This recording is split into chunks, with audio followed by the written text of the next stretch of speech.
What if you were the player that almost everybody else says, oh, he's the best putter on tour? Right? Is that a natural gift? Is that something you work on? I mean, I know a lot of people that work really, really hard on their putting, and they never reach the heights of those that are, and it's pretty easy to identify across the, history of the game, from Bobby Locke to the, Ben Crenshaws and the Brad Faxons of the world, Dave Stockton, the guru that he is with putting. Lauren Roberts was on with us recently talking about the mysteries of it. And it's something that we try to dig into. Dom, with the question of the day, did you end up going down the road? You told me before we went on the air, we're thinking about it. Did you go down the road and ask the question? And folks, if you want to answer the question of the day, go to our Fairways of Life YouTube channel. Did you base it on putting today? What did you put up? Of course I did, Matt. And it's pretty straightforward for all the hackers out here. Hackers. Do you think you're a good putter? Is my question. And there's yes and no. And I gave a third option, which is I'm a broken golfer, which is certainly going to be a percentage of people. Currently, that percentage is 20 are just broken golfers, 20% of broken golfers. And 50% right now, 51 just moved, 51% do not think they're a good putter. I think we have someone that can help them right now. Wow, that is interesting. 51%, more than half of those that have answered the question today. The question of the day is, do you think you're a good putter? 51% are like, no. In fact, 71% are either saying no or they're a broken golfer, as Dom phrased it. You can log on to our Fairways of Life YouTube channel again if you want to vote on that. Denny McCarthy has won 4 times amongst the professional ranks. That includes winning on the Corn Ferry Tour. He's currently ranked 41st in the world. He's had 188 starts on the PGA Tour, 27 career top 10s. And remember, he had that runner-up at the Valero this year in the playoff loss. Finished inside the top 50. He's qualified for all signature events in 2025. He was 4th on tour in strokes gained putty. He had 824 putts from 3 feet and in, and he only missed 2. Shocking. We've got to break down those 2 putts to find out exactly what happened. Pleasure to have Denny joining us right now. Denny, what's going on, man? How you been? I'm good, Matt. How you doing? Thanks for having me on this morning. Pleasure to have you on. I've met your family. Our friendship was through our dear friend Mark Carnevale. May his soul rest in peace. But I met your dad. I met your uncle. You guys are so immersed in the game of golf. What was the genesis of that? What is it with your family that has such a deep tie to the game?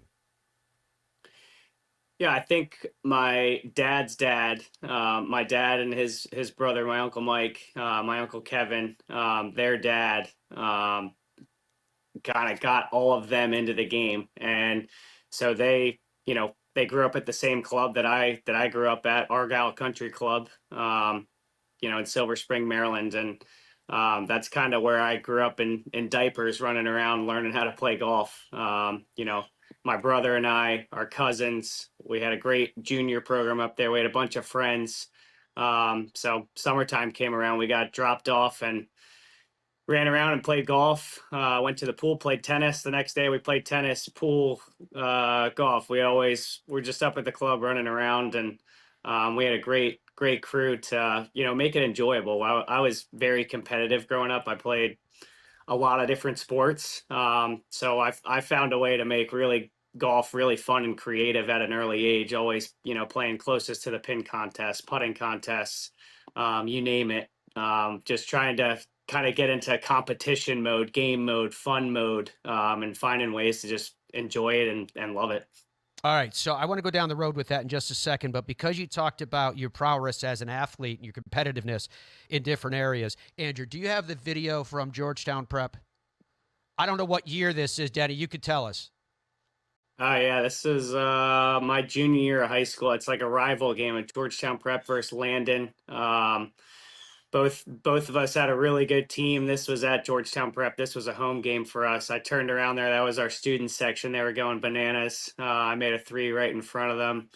Our point guard there, Markel Starks, ended up going to Georgetown. I kind of started the year like a 9th or 10th man, and I wasn't playing much. And then the coaches kind of found out I could really shoot, and I kind of moved to like sixth man that year. So I kind of got put in, and I started playing more towards the second half of the year. I started playing a lot, and you know, Markel, the point guard, could draw two or three guys and could, he was just so good at getting into the lane. So it worked out well for me. All I had to do was sit outside with a lawn chair and a umbrella and park myself on the 3-point line, and I got a lot of open shots from him. When you made that shot, Andrew, get ready to pull up that video again. When you made that shot, did you turn and talk trash to the opposing fans right there? Right? Watch it. Watch this, folks. Right here. No, that's our student section. That was our student section. So that was more so pumping up our student section that was already very pumped up. So it was kind of just getting them a little more hyped. All right, just making sure. So, Dom, I want to bring you in for a second because before we went on the air today, we're watching this video. Dominic declared that Denny McCarthy is probably the best basketball player on the PGA Tour. What's your reaction to that? And, Dom, you can defend yourself in a second.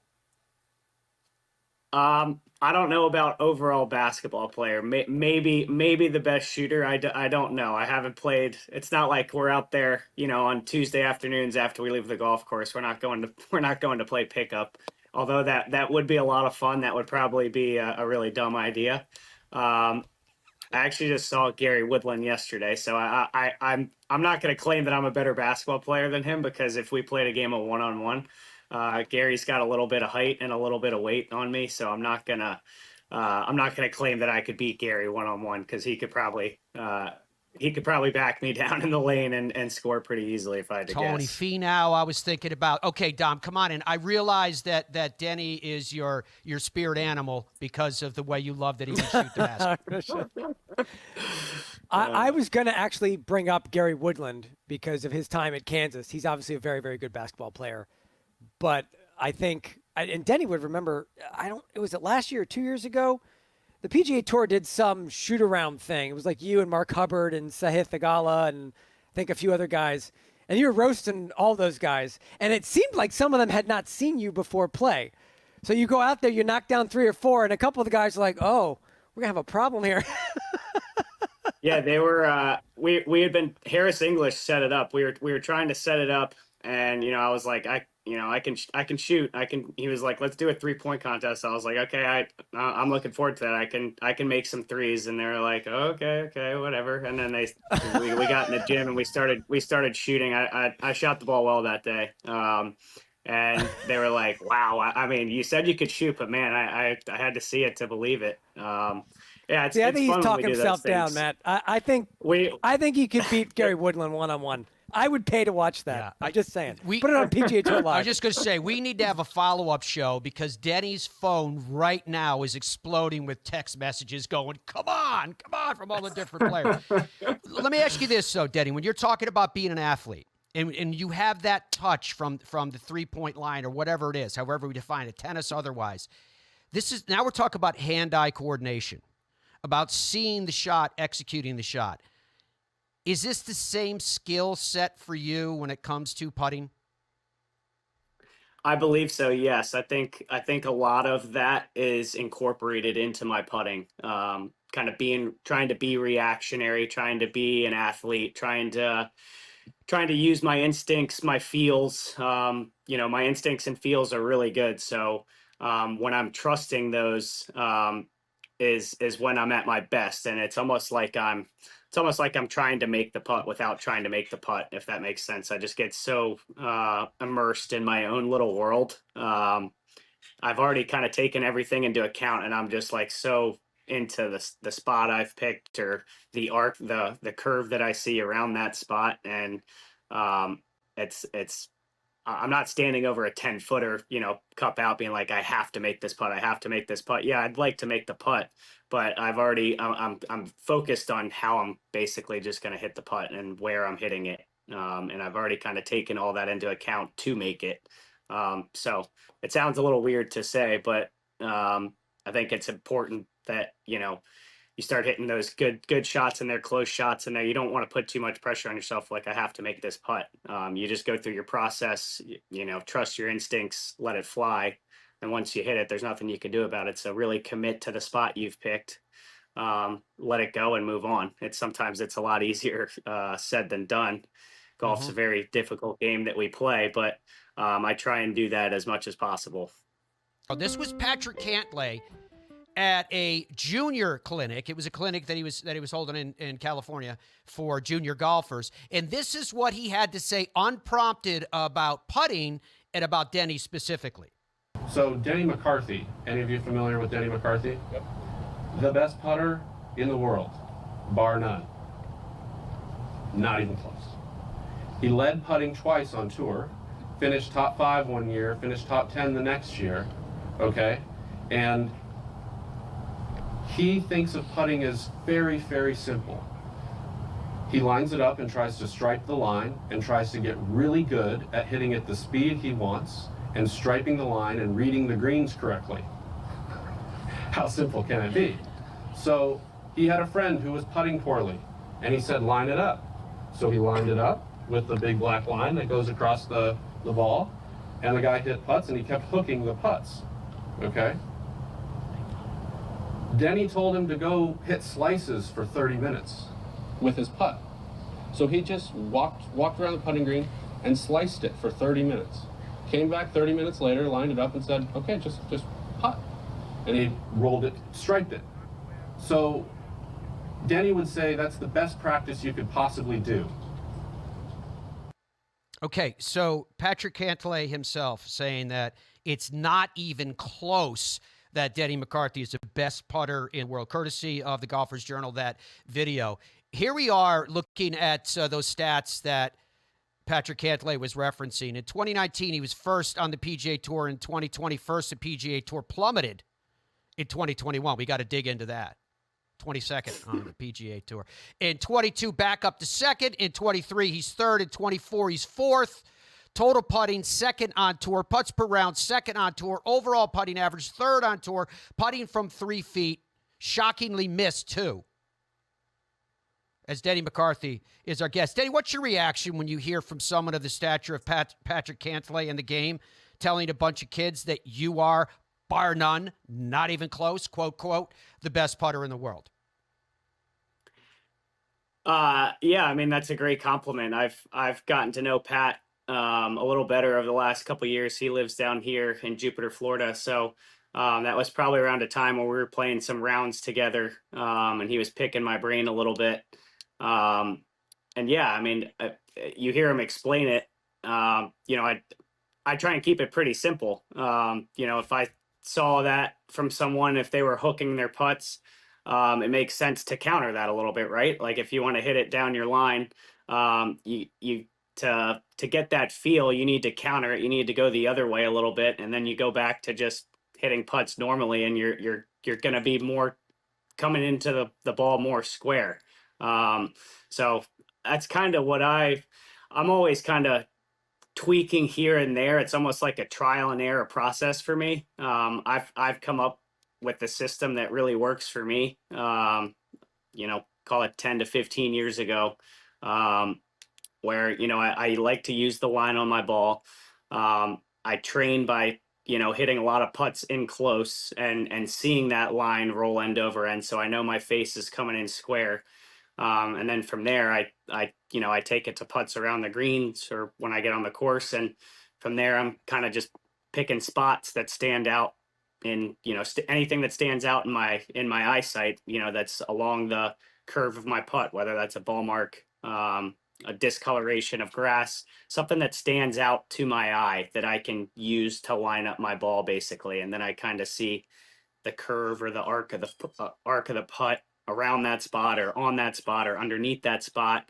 It like I said, I use my instincts, even if I see a spot, I put the line down on it and I stand over top of it. I'll stand over top, this feels too low to me. I feel like it actually needs to be higher than that ball mark. So I'm still using that ball mark, but then I'm just kind of going high of it. A lot of it is instinctual, just standing over the putt and simply being like, this feels too low, or it feels like I need to hit this putt too hard. So I'm gonna just add a little more break to it, stand over it. Okay, that feels really good to me. So just a lot of it is instinctual. People don't even realize, like, I play down in Florida a lot. It's really windy. It's been blowing 20 miles an hour plus out of the east every day. Wind affects putts. It does. People might want to argue me on that, but it starts blowing a decent amount. The wind will affect the putt. So if I have a right edge putt from 10 feet and the wind's blowing off the right, well, it doesn't really become a right edge putt anymore. You're starting to look, maybe a couple balls out, a cup out, maybe if it's really blowing, maybe even a cup and a half out. I actually, now that I'm talking about this, I had a putt at Q school way back when, and it was at PGA National. It was blowing 35 in the final round. And I had a ball out left putt, left edge putt, but it was blowing 35 off the right. And I played this left edge putt, a cup out right, and I made it. And like I just felt that when I'm over it, that the wind is really going to hit. I was playing wind instead of break, basically. So I trusted my instincts. I really used my instincts. I just felt like if I played this left edge putt at the left edge, that the wind was just going to hit it and it wasn't going to allow it to break. So I played it outside the right, a half a cup to a cup. So it's just those little things that when I stand over it, I feel like this is going to miss left, this is going to miss right. And I try and find the in between of, what feels right to me. Who seeks you out on the putting green and comes up and goes, dude, can you help me out with this a little bit or watch my putting stroke? And what do you think? There's been people that have sought me out, and I'm I'm kind of done giving them putting lessons, because those guys are really good ball strikers and really good players, and I don't want to give them too many of my secrets, because I'm trying to beat them. So if I give them my secrets, and they start putting really well, I'll help my good buddies every now and then. But I'm trying to, again, I can tell them, what I do, but it's a lot of what I do is instinctual, reactionary, athletic. You still need to see the greens the right way. You can have a perfect stroke and miss every putt if you're not seeing the greens the right way. All right, So well, we're going to get down. I want I to ask you some foundational questions about that. But first, since you brought up your buddies, have you heard from Gary Woodland yet? Has he sent you a text here this morning? He has not. He has not. I don't know if he's watching or not. I saw him yesterday. I didn't tell him I was coming on, so I don't know if he was looking out for this or not. But yeah, no, it was good. I hadn't seen Gary in a little while, so it was good catching up and talking with him yesterday. We played down at Pine Tree, where Gary's a member. My coach works out of there, so it was fun. I might hear something from him. I mean, it should only be good things. I basically said it on air that he would beat me one-on-one in basketball, so I was giving him a compliment. I don't know. I think there's something starting here. All right, let me ask you those foundational questions, though, in all seriousness. Does it matter to you when you're look, say you're playing in a pro-am, not even going to ask you about other pros at this point. You're playing in a pro-am, say. Does it matter to you when you see stance, grip, putting arc, type of putter, any of that? Does that come in any way? Does that factor into your mind? For amateurs or for other for anybody? For other but amateurs basically. What Yeah, I'm trying to I mean, figure out not is necessarily things people at home can learn from. Not necessarily doesn't matter to me, because in my mind, you could take the putter back 100 different ways, but if you've trained yourself to bring the head in square and you're aiming properly and hitting your spot, then good. If that's the way you're most comfortable hitting your line, then I wouldn't touch it. But if somebody's doing that and they're struggling to hit their line, then I would maybe step in and say a thing or two. I've played in plenty of pro-ams where I've given guys tips, whether they're misreading greens. I've even personally lined up somebody's ball for all 9 holes in a pro-am, and I've just lined it up and I just said, just hit it down this line. Basically, that's where you want to hit it. And I think it might have even been San Antonio, Valero, where I played really well this year. I think that pro-am, some guy made probably 4 putts outside of 20 feet in 9 holes, with me just lining up his ball. So that was actually that was really funny. He was like, "Oh my gosh, this is the best day. This is the best day ever." Like, I love golf now.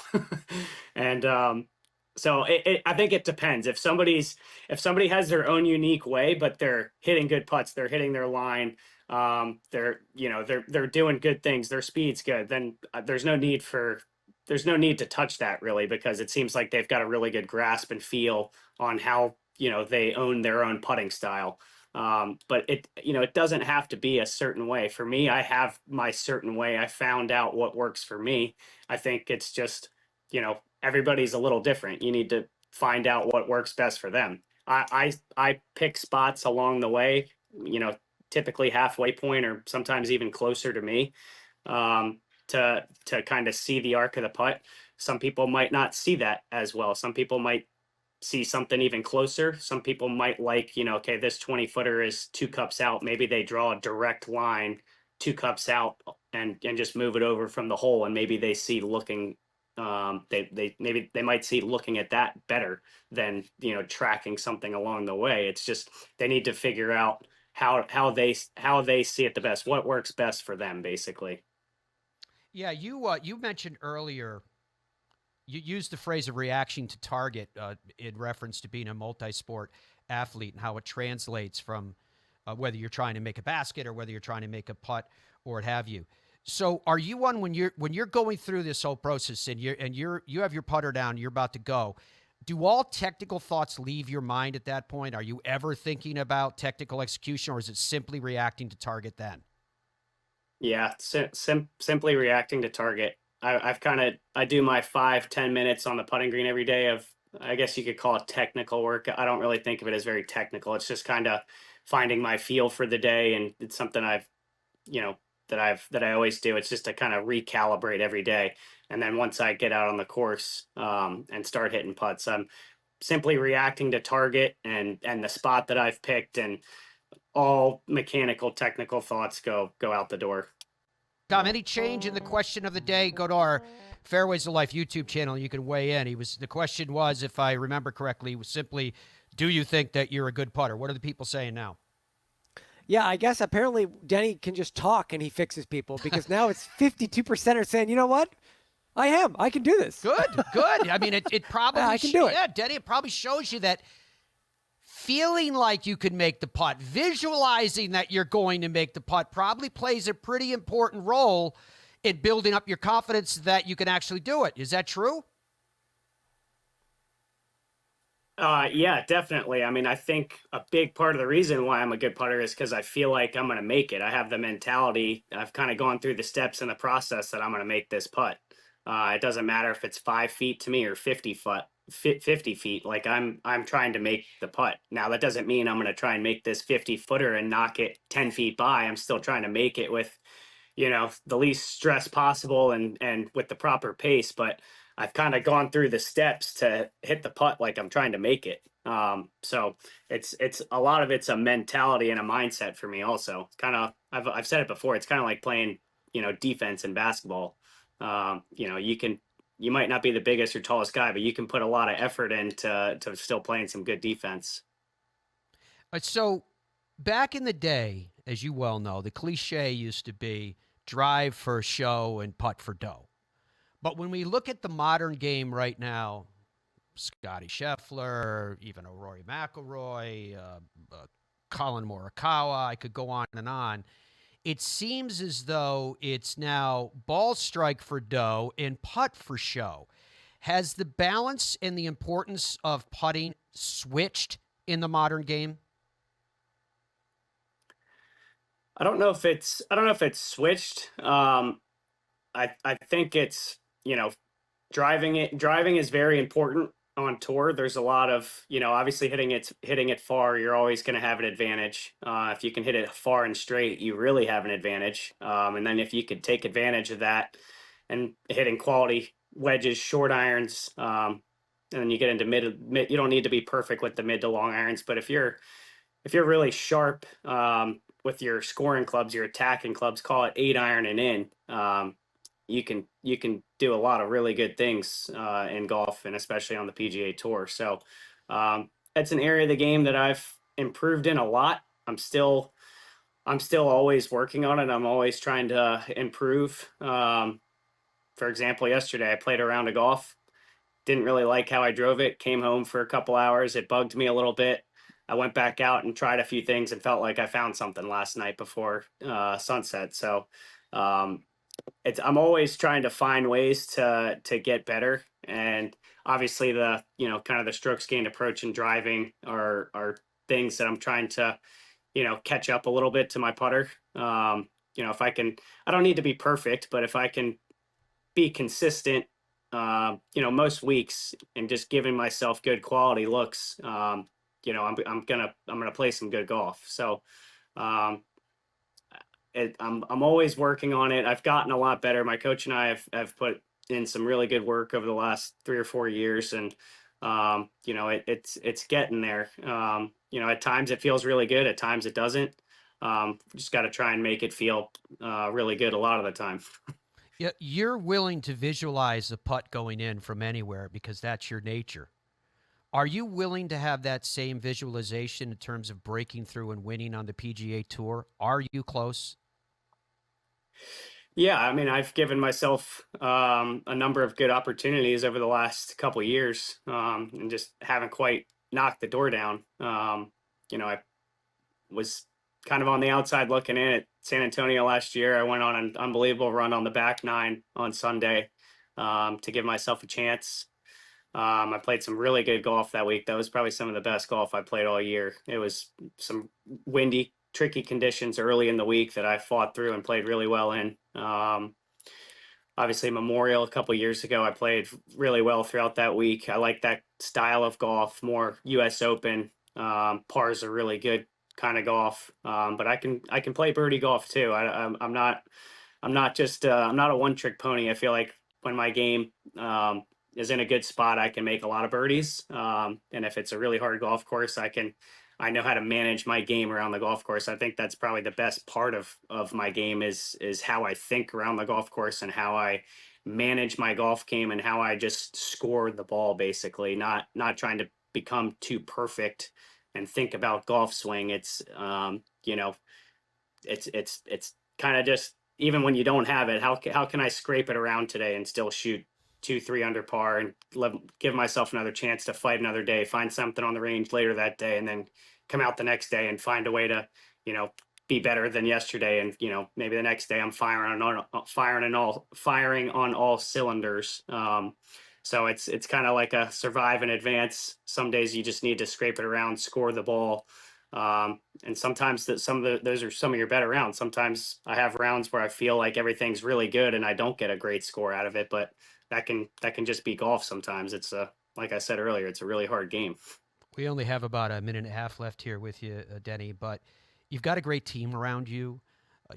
You're in all of the signature events heading towards 2025. We've already talked about the strengths of your game. When you look at the table being set before you for everything that stands ahead, it seems to an observer's position that you're in a pretty good place. Yeah, I'm in a great place. I've gotten better each of the last couple of years. I'm into all the signature events, like you mentioned, which is a great place to be. It's kind of allowed me to get some, the PGA Tour's done a good job where, if you play well, I'm fortunate enough to get some rest and downtime this fall. I've got a great team behind me, like you mentioned. All my sponsors, my agency, my team behind me, my family, my friends. I'm very lucky and blessed to be where I am.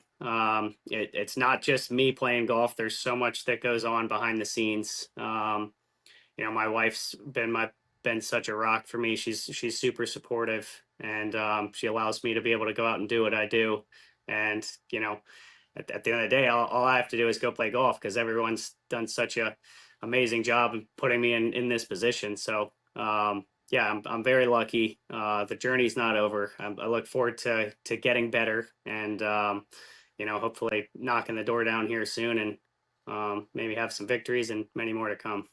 Well, please say hi to your dad for us. Say hi to Uncle Mike for us.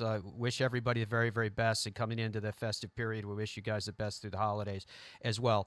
We are super excited for everything that lies in store for you, Denny, in 2025 and beyond, because to everybody's eyes, including ours, obviously, I feel like you're on the threshold of whatever you want, and we hope that you fly as high and as far as you desire. Thank you very much for your time. Look forward to catching you down the road.